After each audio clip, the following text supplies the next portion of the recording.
from years ago. Crime scenes and clues dance within my mind. In the pages of a mystery, we where secrets unwind. Solve the riddle behind the locked door. With every twist I'm begging for more. Golden age tales that steal my breath. In a world of fiction, leaving real life bereft. Sherlock's sharp mind and Poirot's keen eye. See the plot unravel as the villains comply. Chasing shadows in the noir of night. With every chapter turning wrongs into right. Hi, my name is Talia. Welcome to Talia Nerds Out. Well, after I finished, I mentioned this a couple of videos back, maybe even a few videos back. I'm recording a bunch of reviews one after another. In a few videos back, I mentioned that I finished last year. I think I finished it right before Christmas, actually. I finished David McCullough's The Great Bridge. Well, after that, I felt like I deserved to read some candy. So I ended up reading a book that I've had on Kindle for a while, just never gotten around reading, even though I wanted to read it for a while. And that is The Red House Mystery by A.A. Milne. And A.A. Milne, most famous for Winnie the Pooh, was also a member of the Detection Club with greats such as Agatha Christie, Dorothy L. Sayers, Chesterton, and the list goes on and on. Marjorie Allingham. There's a whole bunch. There's many authors through the years, but one of them, kind of like an odd one stuck in all there, you have Winnie the Pooh, who did write one mystery. Apparently he wrote it for his father, and I'm actually incredibly disappointed he didn't write any more because I thoroughly enjoyed this book. This was a locked room mystery, but it followed all your Detection Club rules insofar as like no like crazy devices to like suddenly make this possible. It's just a good of the era British cozy mystery.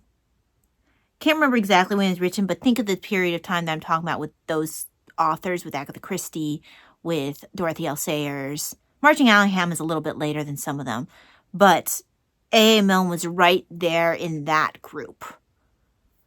Knox, Father Ron Knox, that was the name I was trying to think of. But you follow a main character who is your typical, like, of the era. You have, you know, the amateur detective who's a bit quirky. And he also has, like, a sidekick character. Now, this one does not have a first-person narrator. You are dealing with seeing the characters from the outside. I think there are rare points where you do actually leave the presence of your main detective. But for the most part, you do stay with your main detective. But this, not a whole lot to say because you can't really say a lot about a mystery like this without ruining it. I found it to be very natural in the dialogue. I found the narrative style to flow well, to just read very quickly. I found that the characters were likable, and that for the most part they were, like, I don't remember anyone being particularly unbelievable. And I thought the mystery was well crafted and it made sense when it was done, which is really what you want for this kind of mystery. That's what these classic cozy mysteries were meant to be. They were meant to be books that by the time you got to the end, you could be like, oh yeah, I saw where they got there. Oh yeah, this is satisfying. Oh yeah, you know, right one, you know, I had a chance to perhaps solve this. And, you know, things didn't come out of left field. And it has a general cozy puzzle-like feeling. But there were points where I would sit there and be like, okay, wait, this is what he's telling me. Maybe I can try to figure it out. Now, I didn't get there, but I'm not. A lot of times I kind of turn my brain off for these because these are relaxing reads for me. If I want to sit there and figure it out and try to figure it out, I can. But I can also just sit there and enjoy the ride, which is a lot of times when I'm reading these Golden Age mysteries, that's really what I want. I just want to read something I can relax to, where I know the good guy's going to win in the end, and I know that the murderer is going to be caught and have whatever his comeuppance will end up being. It's a satisfying good versus evil, even if the person killed might not always be a great guy. The person who did the murder demonstrably did something wrong, something bad in killing someone, murdering somebody. So it's a very much of a good versus evil type story. And that you get that satisfaction in the end. Sometimes you just want to have the good guy win and to leave a story satisfied and not feel like you've been cheated, like with a sort of cheap ending where, like, I've read one Golden Age mystery where I ended up being very disappointed, where they had set everything up and then all of a sudden they completely turned it on its head. It's like every piece of information you get, forget it. That was all red herring, which was incredibly frustrating because I felt like everything you were building up had been yanked out from under you by a cheap trick. And I was very disappointed by it. I have to go back and see who the author was because I was very annoyed. I expected so much better. That was not the case with this one.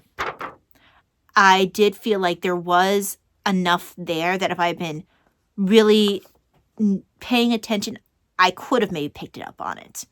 But I at least feel like when I look back, I can see where he was building things, putting the clues in, so I could have found them if I wanted to. I didn't feel like he sort of like had something happen off screen and then told me about it later. Not a whole lot I can say without giving away this mystery, though, because that's all. What can you say about a murder mystery without ruining it? If you've not read The Red House Mystery, I recommend it. I also recommend any other of the Golden Age mysteries. Have you read The Red House Mystery? I think most of us have read, at least some form, or at least watched something Winnie the Pooh. But how many people are aware that A.A. Milne was actually a member of the Detection Club and wrote his own locked room mystery? Let me know down in the comments, and I will see you for the next video. Thank you very much for joining me. God bless. Bye. Solve the riddle behind the locked door. With every twist I'm begging for more. Golden Age tales that steal my breath. In a world of fiction, leaving real life bereft. Lost in the jungle or adrift at sea. Adventures abound in every mystery. With golden spines on this wooden shelf. Travel through time while losing oneself.